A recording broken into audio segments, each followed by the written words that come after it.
Hi friends, welcome to Amaravati capital updates. ఇప్పుడైతే మనం Vijayawada bypass రోడ్లో భాగంగా కృష్ణా నదిలో నిర్మిస్తున్న 3.1 కిలోమీటర్ల బ్రిడ్జికి సంబంధించిన స్టేటస్ చూద్దాం. ఈ బ్రిడ్జి నిర్మాణం ఎంతవరకు కంప్లీట్ అయింది, అలాగే పెండింగ్ వర్క్స్ ఏమున్నాయి, అమరావతికి ఈ బ్రిడ్జి ఎంత కీలకం కాబోతుందని చెప్పి డీటెయిల్గా తెలుసుకుందాం. అలాగే మన ఛానల్లో రీసెంట్గా విజయవాడ బైపాస్ రోడ్కి సంబంధించిన ప్యాకేజ్ 3, ప్యాకేజ్ 4కి సంబంధించిన వీడియోస్ కూడా అప్లోడ్ చేశాను. వాటికి సంబంధించిన లింక్ అయితే డిస్క్రిప్షన్లో పెడతాను, దయచేసి వెళ్ళి చెక్ చేయండి.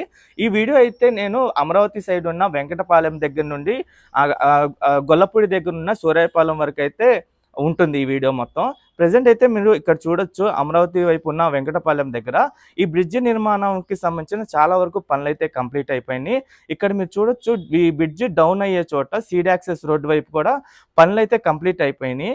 ఇక్కడ అప్రోచ్ ర్యాంప్ పనులు అయితే చాలా వరకు కంప్లీట్ అయిపోయింది. అంటే ఈ అప్రోచ్ ర్యాంప్ కంప్లీట్ అయితే అంటే పైన బ్రిడ్జ్ అంతా కంప్లీట్ అయిపోయింది.